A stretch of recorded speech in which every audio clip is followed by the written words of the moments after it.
அடுத்து தனுசு ராசி. ராசிநாதனே 7ல இருக்காருங்க. உங்களுக்கு என்ன வேணும்? ராசிநாதன் ராசியை பார்க்கறது மிக உன்னதமான பலன். திருமணம் தடையா இருக்கிறவங்களுக்கு திருமணம் நடக்கும். கல்வி சிறப்பு இல்லாம இருக்கிறவங்களுக்கு கல்வி சிறப்பா இருக்கும். நீண்ட நாள் மருந்து மாத்திரை சாப்பிட்றவங்களுக்கு ரொம்ப ரொம்ப சீக்கிரமா மாற்று ஏற்பாடு கிடைச்சி மாற்று மருந்து சாப்பிட்டு உடல் நலத்துல நல்லா தேறக்கூடிய அமைப்பு ஏற்படும். ஸோ குரு 7ல இருக்கிறது கெடுதலான விஷயம் கிடையாது.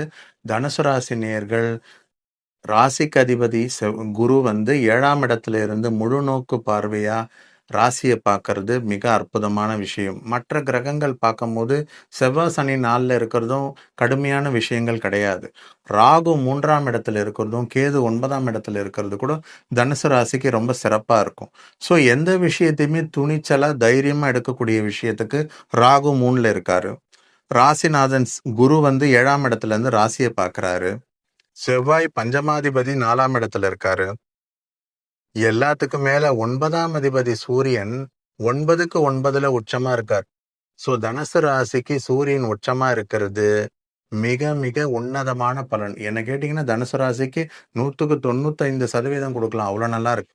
ராசிநாதன் 7ல இருக்கிறதும் 9க்கு 9ல சூரியன் உச்சமா இருக்கிறதும் 4ஆம் இடத்துல செவ்வாய் பலமா இருக்கிறதும் எல்லாம் அதே மாதிரி எந்த விஷயத்தை எடுத்தாலும் துணிச்சல் வேணும், தைரியம் வேணும். அந்த ராகு 3ஆம் இடத்துல உட்கார்ந்து குரு ராகுவை பார்க்கறதும் ரொம்ப சிறப்பான விஷயம். அதே மாதிரி குரு கடகராசிக்கு ஜூன் மாதம் பெயர்ச்சி ஆகிறது தனுசு ராசிக்கு மிகப்பெரிய கெடுதல் சொல்ல முடியாது. காரணம் என்னன்னா அவர் 1-4 கூடையவர் 8ல உச்சம் பெறுறது மிகப்பெரிய கஷ்டங்களை கொடுத்துட மாட்டாரு. சுப விரயங்களை கொடுப்பாரு. கொஞ்சம் விரய செலவை கொடுப்பாரு. மற்றபடி மிக கெடுபலனை கொடுக்கறதுக்கு வாய்ப்பு இல்லை. தனுசு ராசி நேயர்களுக்கு இடமாற்றத்தோட ஊதிய உயர்வும் கிடைக்கிறதுக்கு வாய்ப்பு இருக்கு. தனுசு ராசிக்கு மிக சிறப்பா இருக்கு. ஒரு பொற்காலம் சொல்லலாம்.